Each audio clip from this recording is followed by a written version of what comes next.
On today's episode of the Carousel and Vapnek podcast, we're bringing on from The Athletic, Chris Vannini, college football writer, covers a lot of the group of five stuff, covers a lot of the coaching hires in college football. We're going to go through a college football offseason recap. It's been a quiet last few months, I would say, in the sport of college football. So we're going to kind of rewind and go back and talk with Chris about some of the coaching hires this offseason, talk about some group of five players that are about to enter these NFL drafts coming up in under a week from now, which is extremely crazy. Also, I'm going to talk about Eli Drinkwitz, Mizzou's head coach, because I know Chris has a good story about him somewhere in there. So stay tuned for that. Also, wanted to thank everyone for that big Seth Wickersham episode that happened earlier this week. Wanted to thank Dov Kleinman for tuning in on their shows, Pat McAfee, Colin Coward for mentioning it. It's been a really crazy week, but we're going to keep on going, try to get the next big story out. So sit back, relax, and tune into the interview with Chris Vannini, starting right now.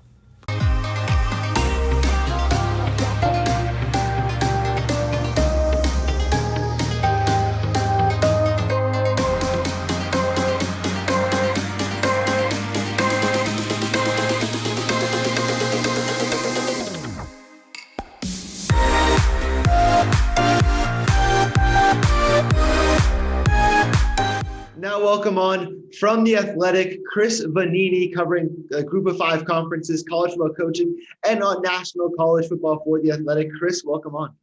Yeah, thanks for having me. So let's dive into the coaching hires from January. There were some major program turnarounds. We talked about Arizona, Auburn, Illinois, South Carolina, Central Florida, Utah State, Vandy, Texas, and Boise State, all hiring new coaches. So among the schools I just mentioned, which of the hires that those schools had surprised you the most? I think tell me the schools again. Okay, was it a select group, or did you mean all of them? So these are the major ones. So okay, go through all of them so you know. I just listed off some of the notable ones, but the ones that you know.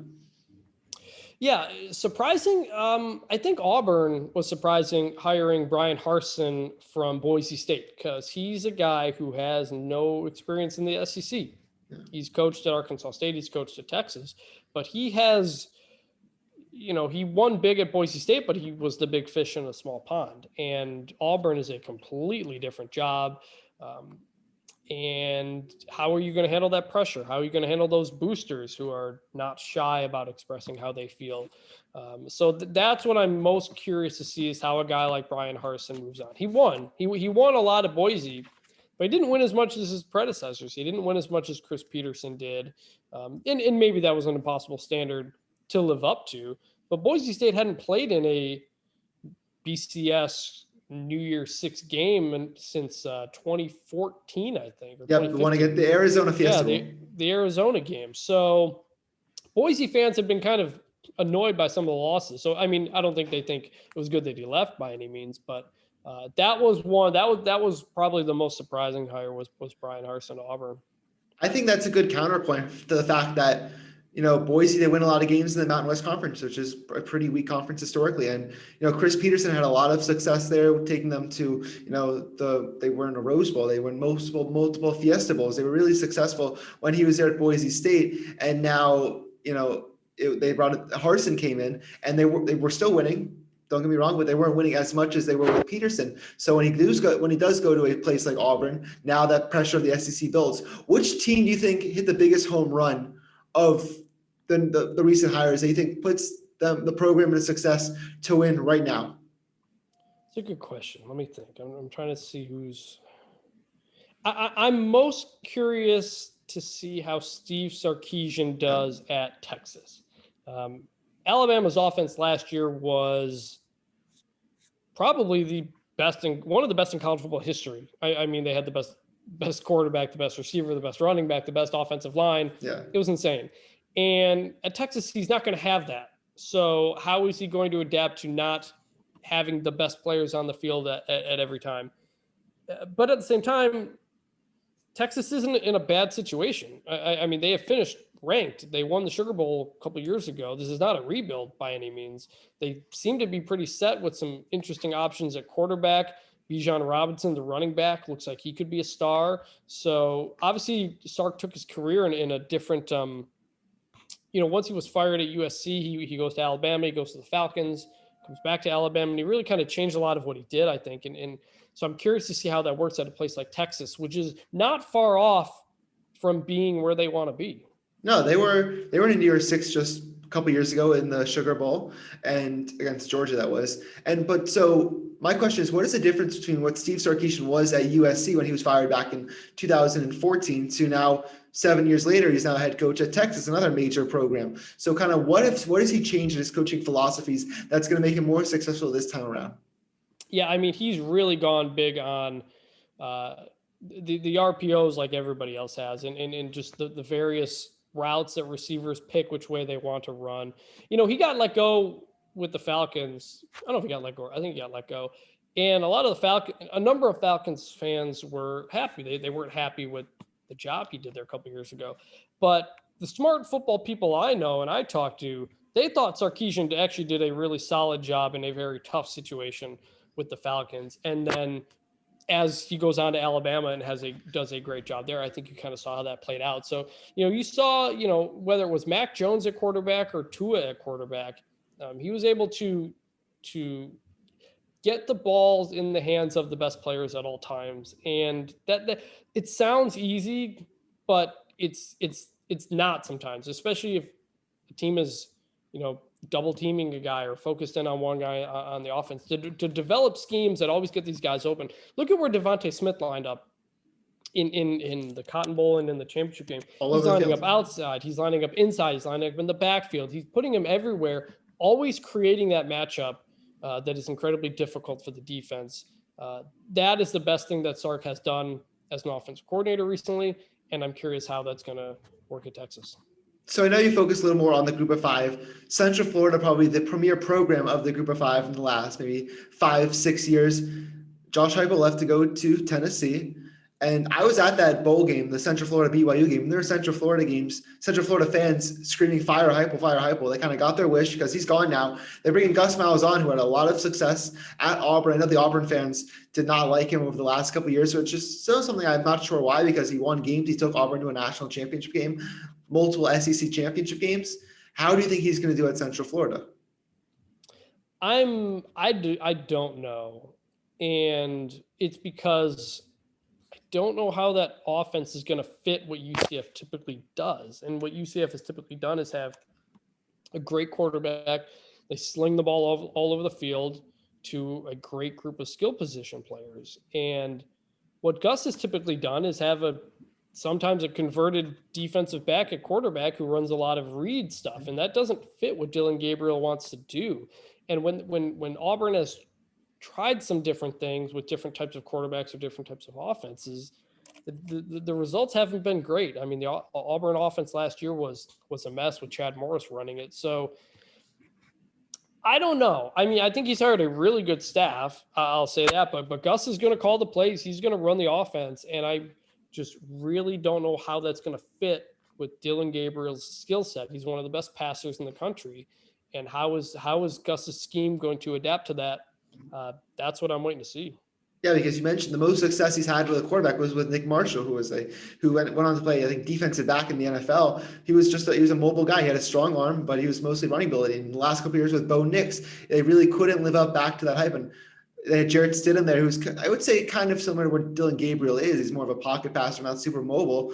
But I think that's the kind of quarterback that Gus Malzahn could win with. How many games do you think Central Florida could, because they still have a very good roster and good recruits, how many games do you think Central Florida could win next season? Yeah, I mean, they opened with Boise State, so the schedule's pretty tough. But they were 6-4 this year. They should be a lot better than that. I mean, I imagine they'll be competing for the conference title. I mean, I think a team like Memphis is probably going to take a bit of a step back. Cincinnati's going to be the favorite, but I think SMU might take a bit of a step back. So there's going to be some movement, I think, in the conference. I'm curious anybody else lower can move up. So, UCF should be in that mix, though. I mean, they'll be competing for a spot in the division title. Cincinnati's the clear favorite for obvious reasons. But, I mean, UCF should be looking again and winning 8, 9, 10 games, competing for the conference championship. Yeah, so Luke Fickell, the head coach at Cincinnati, it brings up the point how next season, after the 2021 season, you didn't really consider any jobs in the Power Five this year. Do you think that he will be taking a Power 5 job next year? Or what other than Luke Fickell, some other Group of 5 coaches you think that will jump up to the Power 5 after next season? Yeah, I mean, Luke Fickell can be picky. He can afford to be picky. He's making, I think more than $3 million. Yeah. I think at Cincinnati. So he's paid plenty, and he's at a place that's going to keep winning. I mean, that's a job that's won for a long time. He doesn't need to jump somewhere because that success is going to run out. As long as he stays, they're going to keep winning. So he doesn't need to leave. He spent most of his career in Ohio, nearly his entire life playing, growing up, coaching. So I think it's only a handful of jobs he would look to leave for. He didn't want to go to Michigan State a couple of years ago. I think part of that was because Michigan State was in a weird spot with things floating around the program, and it was February at that point, so maybe things work out differently. But I think he only has his eyes on a handful of programs, and if Ryan Day moves on to the NFL in a couple of years from Ohio State, Fickell would be the perfect guy to slide back in there. Maybe he looks at an NFL job. When you see what a guy like Mike Vrabel has done, so he can be picky. You don't really know when he's going to leave. He's not a guy who fits at a lot of jobs, but he's going to stick around. Other guys who can move around, mentioned Lance Leipold already at Buffalo. He's one. Billy Napier at Louisiana has been in the mix for a few SEC jobs in recent years and hasn't been able to land one yet, but he's won 3 division titles in 3 years. And then I'm Jamie Chadwell at Coastal Carolina will be really interesting. They finally broke onto the scene last year, going 11-1. He runs a fascinating spread option offense that is unlike really anything you see anywhere else. So he's a guy I think in the next couple of years could be looked at. If I was Tennessee, I would have hired Jamie Chadwell. He's from Tennessee. He named his kid after Heath Schuler. He runs a fun offense that'll get that'll take advantage of certain skills. They opted to go Josh Heupel, and so Chadwell is set to have another good year at Coastal. I didn't get the Heupel signing. I thought they should have gone with Chadwell from Coastal, just because Tennessee, that's in my lifetime, Tennessee's an irrelevant program. They had a couple run in 2016 where they won a couple of games against Georgia and Texas A&M in pretty thrilling fashion, but and they're ranked in the top 10. But Tennessee, for the most of my life, has just been some irrelevant program. Back to Luke Fickell for a second, because I know he's an Ohio State guy. He's from Ohio. You think if Jim Harbaugh leaves Michigan next year, you think he would take the Michigan job, or is that just completely out of the question? I don't. I know that was talked about in the cycle when it was unclear if Harbaugh was going to sign his contract extension and whatnot. That's hard to see. That one's really hard to see for obvious reasons. But if it's a place like Notre Dame, if it's a place like Ohio State, I think Fickell would take a look at those. Same with Matt Campbell at Iowa State. I think it's those same kind of jobs. For Campbell, Michigan as well would be jobs that could fit him perfectly, unless he goes on to the NFL as well. So before we move on from coaching, I have to get one more in. Elijah Drinkwitz, Appalachian State, had major success. Came here to Missouri, had a strong season last year. I think they were 5-5, didn't get to play in a bowl game because of a COVID outbreak. How do you think he's done in his first couple of years? They were better than I thought last year. They were. I didn't have high expectations, especially when the Alabama and LSU games got added to the schedule and all that stuff. I know Eli from when he was at App State. I visited them and we climbed a mountain together and stuff like that. And Eli's a really smart guy, but I think even bigger than the surprising success on the field last year is how recruiting has gone. They've done a pretty good job, and I wasn't sure how that was going to translate, but he seems to have things going in the right direction and quicker than I probably expected. Yeah, they're in the top 20 for next year's class. You mentioned you climbed the mountain with Eli Drinkwitz. Did I hear you right on that? Yeah. So because Appalachian State, it's in the mountains. It's in Boone, North Carolina, and I'd gone there to do a story on the program, and I went to Eli's radio show, and I was talking with him in the restaurant, and he said, "Hey, do you want to come climb the mountain tomorrow?" And so the staff had started a tradition. There's this mountain I think it's called the Knob, where it's a road. It's not like we're not like rock climbing or something like that. But they I can see Drake doing that though. Yeah, they hike up. They decided 2 days before their first game. One actually who is now the head coach there, Sean Clark, asked some staff members if they wanted to go walk the mountain a couple days before the first game. So they did, and they won. and they kept winning. So they kept doing it every week as like a superstition to keep climbing the mountain. And so Eli asked me if I wanted to get up the next morning and do the walk with them. And I did. And it was pretty grueling. It got really steep in some parts, but it was fun. And if you look up my story that I did in 2019 around Halloween, that's the lead of the story is doing that. So if you guys are interested in more Eli Drinkwitz stuff, go look up my old story on App State. Yeah, I think Drake is now trying to climb the mountain of the SEC, trying to get Mizzou to the SEC championship for the first time since 2014. Let's move on to some last year Group of Five stuff.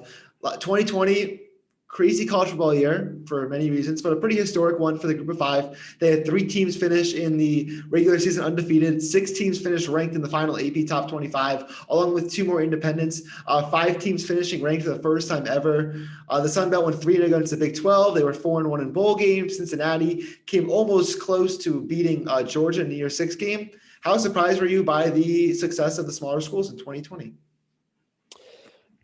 It depends on the year and it depends on the teams. I expected it to be a good Group of Five year. I expected Cincinnati to be good. I expected Louisiana to be good. I didn't expect BYU to be that good. I know they're not Group of Five, but BYU was better than I thought. Coastal Carolina came out of nowhere. They were picked to finish last in the conference.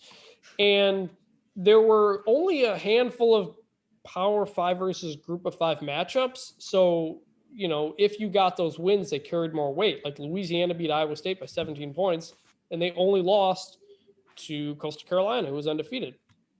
Louisiana or Coastal Carolina should have been in a New Year's Six bowl. It shouldn't have just been Cincinnati.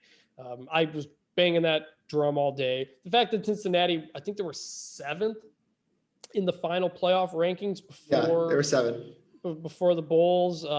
So they never had a chance. You could make the case Coastal Carolina deserved to be higher than Cincinnati too, but the fact that they were not close to the playoff was just kind of nonsense. And, I made some blunt questions on the CFB calls asking the committee chair, is this system even fair? What does Coastal Carolina have to do to be better than Iowa State? And they just gave me non-answers. So, last year, I think opened a lot of eyes that the Group of Five does not have any shot at the playoff in the current system. But it's also highlighted that there is really, really good football and really good players and really good coaches at that level of football who deserve a lot more attention and deserve more consideration for stuff like New Year's Six bowls as well. And it's too bad that they didn't get it last year. So that's a really interesting point you bring up, because I was going to ask you this later, but this is a good time to bring it up now. What are your thoughts on the current college football playoff format? Because, it's almost impossible for a Group of Five teams to get in. Even Coastal Carolina, who was undefeated this season, had a really good win against BYU, and they beat Louisiana, if I'm not mistaken. They didn't even make a New Year's Six bowl. They were in the some random bowl game in Orlando. So what are your thoughts on the current college football playoff and New Year's Six system? I think the current college football playoff is not healthy for the long-term health of the sport of college football. It's not good that we're having the same teams in it every year. And because that success breeds further success and furthers that gap. And it's not good that we have the same teams. It's not good that the Pac-12 hasn't made it in 4 or 5 years. It's not good that the Group of Five has no chance, because you need everybody on all corners of the country to be interested in college football. That is what the sport needs. It's not good if California teams aren't in the mix and there's less interest in football in the state of California. So you need, and people know this. My colleague, Nicole Auerbach, wrote a really good story at the end of the season about how a lot of ADs and commissioners recognize this. They know something has to change. They can't have Alabama, Ohio State, Clemson, Oklahoma playing for the title or playing in the playoff every year. You have to create interest elsewhere. So I think the clearest answer is you move to 8 teams. You give 5 automatic bids to the Power 5 champs. You give 1 automatic bid to a Group of 5, and then you have 2 at-large bids. That way, everybody in the Pac-12 knows they have a chance at the beginning of the year. Everybody in the Group of 5 knows they have a chance at the beginning of the year, and it just creates more interest in the sport. This is becoming – college football has always been a regional sport, but now you've got certain regions that don't feel like they ever have a chance, and it's all focused on a handful of teams largely in one part of the country. That's not good. It's not good for TV. It's not good for developing the next generation of players. You need everybody to be interested in college football. So I think that's where they got to go. They got to go to 8 and no more than 8, because it's a heavy burden on players to play that many games, but they already do it at the FCS level. It can be done. I You agree got to with go that. to 8. Go on. You got to give everybody a shot. Everybody has to feel like they have a chance, because if they don't, then that's not going to survive long term. No, I agree with that because the FCS does it as a strong level. I think they have. Do they have 16? Is that their format? They have 16. They have 16 this spring, but normally it's 24. Okay, so usually it's the 24. I think it would work. I think that, I'm not gonna complain about watching more football. I used to be on the side where I believe that the playoffs should be exclusive to just the best teams, but now it's like I'm getting bored of look, I love Clemson, watching Clemson play Alabama and Ohio State because those games are usually fantastic. But see, sometimes you get a little sick of it. It's the same storyline, same coaches, it's the same sites, and I'm ready for something new. The counter argument to that is though, like when there's a down year for a conference like the Pac-12, where Washington, who's the number 25 ranked team in the country, who goes 8-4, and they're all of a sudden they're in the playoff. That's the counter for that kind of formula where it's the 5 conference champions. Yeah, I mean, expanding the playoff is not going to change who wins it. I mean, it's not going to mean Alabama and Clemson aren't meeting for it in the end. I think you just have to change what everybody is shooting for. The goal is to make the college football playoff, but the reality is only a handful of teams can do that. If the goal is to make the playoff, make an 8-team playoff, and it's attainable for everybody else, then that's the goal. You have a selection Sunday type of deal where you reveal the bracket, and that's the big day, like it is with basketball. For a lot of teams, just making the NCAA tournament is the thing to celebrate. So that's how you have to set it up. What is the goal? What is everybody trying to get to? They're trying to get to the playoff, and it's a realistic goal for everybody. And that gives everybody a reason to pay attention from beginning to end of the year, because they all know they're going to have a chance. So back to the current format, and we're going to see one group of 5 team in the college football New Year's 6 next year, probably in one of the smaller games like the Cotton Bowl or the Peach Bowl. Which teams do you expect to reach that mark and be contending for the New Year's 6 spot next year in the group of 5? Cincinnati is probably at the top of that list again. They bring a ton back from last year's team that, like I said, they should have beaten Georgia. They just poor clock management, and then a field goal at the end cost them. Cincinnati should have won that game.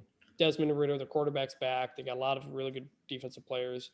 They will be the top team to deal with. But I think Louisiana and Coastal Carolina will be in the mix as well. They are bringing back their quarterbacks. They are bringing back almost every starter because the NCAA is allowing everybody another year. And so those 2 teams will be among the best group of 5 as well. If you're looking elsewhere, maybe UCF figures things out and it gets better. I don't know if anybody from the MAC will get there. I don't know if anybody from the Mountain West, unless Boise State kind of gets back on track. Like we said, they haven't quite been at that level. But those are the 3 teams that jump out to me as teams that were really good last year. They bring almost everything back, and they should be in contention for that spot once again in Cincinnati, Louisiana, and Coastal Carolina. Is it a stretch to say that Cincinnati could make the playoff next year? Because I know we talked about, because I looked at their schedule. They're playing at Indiana, who's a top 25 team next year, playing at Notre Dame, who's a top 5 team next year. Let's say they win both those games on the road. Why shouldn't they make the playoff? If Cincinnati goes undefeated, they will be really, really, really, really close. I mean, we think a couple years ago, Houston beats Florida State in the Peach Bowl. Then the next year, I think they opened with a win against Oklahoma. Yeah. And they got up to number 5 or 6. Yeah, I think it was 5. That is the example that Bill Hancock always points to with the group of 5, saying you have a chance. You have to basically do what Houston did to get yourself in that position. So if Cincinnati opens, Cincinnati will be a top 25, maybe a top 15 team to open the year. If they are that and they win against Indiana and Notre Dame in those early games, they're probably a top 5 team at that point, and then we start having that conversation. That year I predicted Houston in the preseason. I predicted Houston to make the playoff because I recognized in the schedule they had Oklahoma, and because I don't think Oklahoma would be that good that year, and they had I think Louisville like later in the year. That ended up being the Lamar Jackson Heisman season. I think Houston stumbled to it was Navy sometime early. Or SMU. It was one of those SMU, two. Yeah. Early in October, and it kind of fell apart from there. Yeah. Back to the group of 5. Obviously, other than Zach Wilson, who are some guys that you think, going to be entering this NFL draft, because Zach Wilson's the obvious probably be a top 5 pick in the draft? Some group of 5 guys maybe be slept on that you think will have some success in the National Football League. I think the guy I'm most interested in is Jarrett Patterson, the running back from Buffalo, who rushed for, what was it, almost 400 yards last year and 8 touchdowns in the game against Kent State. Yeah. He was averaging like more than 200 yards a game for a good stretch there. He's an undersized guy who wasn't recruited much and was kind of a fringe NFL guy coming into that season. He has the huge year. He'll get drafted. Where he'll get drafted, I have no idea. And I'm very curious how a guy like that will work, because he has incredible body control. Barry Sanders is a big fan of him because he sees a lot of the shiftiness in Jarrett Patterson as well. So he's not going to be a top pick or anything like that, but he was one of the most fun guys to watch in college football. I had him on my Heisman ballot up until he got hurt in the MAC championship game and didn't play, and then didn't play I don't think he played in the bowl game. I think he did, but didn't I don't remember. But so he was one of the most fun guys to watch last year. And so I'm very curious to see where he falls in the NFL draft, and then how his career shapes up. You mentioned your Heisman ballot. Who did you have as your top 5? Because I'm curious, because I don't think everybody had Devontae Smith up there. Who was your final top 5 for that? I did not. I had Mac Jones, Kyle Trask, and Devontae Smith. That was before we saw Devontae Smith go crazy in the playoff too. But my thing was, like, Mac Jones he broke the record for QB rating. He had in a lot of ways, he had better numbers than Joe Burrow did last year. He had a better completion percentage. He had better yards per attempt. He had better QB rating. And yes, part of that was because his wide receivers were really good and they got a lot of yards after catch. But man, you watch I feel like he didn't get enough credit for the job he did. And this is a sport where the quarterback has to do so much. So by the end of the year, after seeing what Devontae Smith did to Notre Dame and then did to Ohio State, I would have changed it and put Devontae Smith at number 1. Yeah. But at the moment, I went with Mac Jones, number 1, and Kyle Trask, number 2. Do you think because people have been on and off about this, do you think Devontae Smith's going to be really good in the NFL? Because I was talking to someone from the Palm Beach Post earlier today that the Dolphins, they kind of prefer Jamar Chase over him because they're concerned about his weight and his size. Yeah. And do you think that Smith's going to be that guy in the NFL? It's going to be fascinating because he is a smaller guy. He looks like a pretty skinny guy on the sidelines. Yeah. I mean, I'm sure he'll bulk up, but he does such a good job of running routes, recognizing defenses, calling out what defenses are running, knowing where to find open space. He's such a smart player, and that's something you can't get in a measurable when you're going through stuff. So, and he's crazy fast. We know. So yeah. I could see him slipping and someone like Jamar Chase being taken ahead of him, but I also could see that not working out and Devontae Smith turning into a great player in the NFL, and a lot of us thinking, man, we were overthinking it. Why didn't we think the Heisman Trophy winner receiver was going to be a good player? So we'll see. It's a fair question.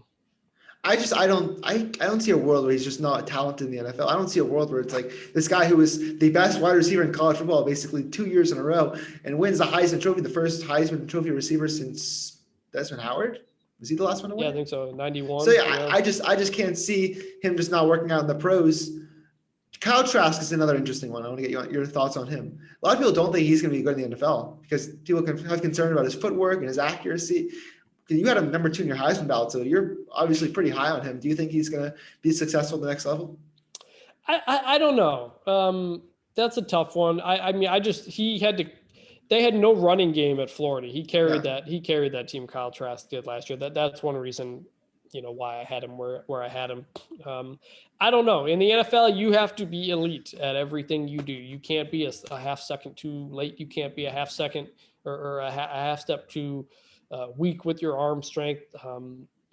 I really don't know how Kyle Trask is going to look in the NFL. I mean, I know a lot of people like Mac Jones because they really like his accuracy and stuff like that, and they like the way he throws the deep ball. I really don't know with Kyle Trask. Kyle Pitts Yeah. tight end.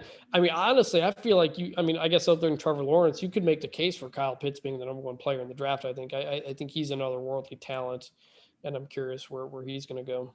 I said earlier I'd rather have Kyle Pitts than Jamar Chase. I said that earlier today. I think that because he can line up out wide, he can line up in the slot, and he can also block. So I think he would be a perfect fit, even at number 3 over to Miami instead of one of those receivers. A little bit more to your career. What is the best college football game you have covered? So I know you've done a lot of games over the last several years for the Athletic. Best college football game you have covered? In 2011, Michigan State and Wisconsin played each other twice. The first one was decided by a Hail Mary. Yep. Kirk Cousins threw the Hail Mary, and they beat Russell Wilson. And Wisconsin was like a top 5 team at the time. They met again in the Big Ten championship game, and that game was that's a game where you had 2 really good teams playing their absolute best for basically the entire game. It felt like one of the best executed games I'd ever seen.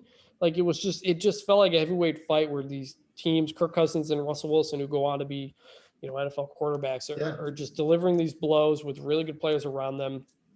It doesn't come up in terms of great games, historic games. People remember the Hail Mary play, but I think of both of those games as just great stories and just 2 teams playing just at an extremely high level and doing everything they want to do. And sometimes the other team just doing what they wanted to do a little bit better. One was decided by a Hail Mary. The other got decided by a running into the punter call in the final drive. So I always think about those 2 games back in 2011 as just I think some of the just best games I ever covered. I remember Russ running around the field with Monty Ball and was it Nick Tuna, a receiver? That was a fun game. Back when the conference championships, there was really some more stakes around it because you weren't playing for a college football playoff, you were playing for a trip to the Rose Bowl. You mentioned Michigan State. You're an alum. You covered their NCAA tournament runs in 2010 and 2011. Tell me a bit about that, because that's definitely something interesting at a power basketball school. Yeah, it was the 09-10 basketball team I covered that went to the Final Four. They lost to Butler. That was the first Butler Final Four game. That was a lot of fun back when, and they don't even do it now, but we were sitting behind the Michigan State bench for that Final Four game. And I just remember making sure I went onto the court before the game, taking in that view and just kind of appreciating the moment of where I was. Now I think they stick the media for the most part, stick most of the media farther away. So I appreciated having that opportunity at the time. Covered the basketball team the next year that was supposed to go to the Final Four and instead became a bubble team, kind of like the Michigan State team this year, which had to pull out some late wins against some big teams just to get into the tournament. So 2 very different seasons in the 2 years I covered them there. And then I covered the 09 football season with Kirk Cousins' first year. And then I covered the 2011 season, which was the one I just mentioned where they just missed out on going to the Rose Bowl. Yep. So the Spartans this year, they were a up and down regular season. They've kind of gotten hot. They're going to make the NCAA tournament. When we're recording this, they're about to start their Big Ten tournament run. How far do you expect the Spartans to go this March? I don't know, because this is not a good team. They've won 3 games against top 5 teams in the last 2 weeks to somehow go from completely out of the tournament to now being in the tournament. I don't know how they've done it. This team has so many flaws and just so many things not well, but they've put it together at the right moments, just when they needed it. And they basically just willed their way back into the tournament with some unexpected wins. So I don't know. Part of me thinks this team is completely out of gas and could lose in the first round. Part of me thinks I could see this team upsetting a 2-seed or a 1-seeder, depending on where they are. If they get into that 10-seed range somehow and they play a 2-seed, I could see them somehow pulling it out. I guess you can't count them out, but this is not a team I expected to make a Final Four run or anything like that. It became clear that the only goal for this team among fans was to get back to the NCAA tournament, keep that streak going of, I think, 23 years of doing that, because that looked like it was completely gone even a month ago. It's the Rothstein phrase. It's the January, February, Izzo, April, May, just all that with, this is Izzo's month. He's won a national championship before, been to plenty of Final Fours. I'll send you out on this because I know you're a busy guy. On your Instagram, at Chris Vannini, you often post pictures of your dogs. I think I also saw a cat in your background a few moments ago. Tell us names, breeds, what you love most about your pets. Yeah, we currently have 7 dogs and a cat. Oh, wow. My wife is a dog trainer, and she used to work at the shelter before that. So we have a lot of animals coming in and out. And we also do some breeding, maybe like once a year, for some rare breeds. We have 2 Norrbotten Spets, which is a Swedish hunting breed. We have 2 of those. We have 3 Icelandic sheepdogs, which is another rare breed. Their names are Link and Jenny and Isla. The Norrbottens are named Pirate and Ahsoka. A very weird collection of names. We also have a big Pyrenees mix named Bauer, an old little Chihuahua mix named Ralph. And is that all of them?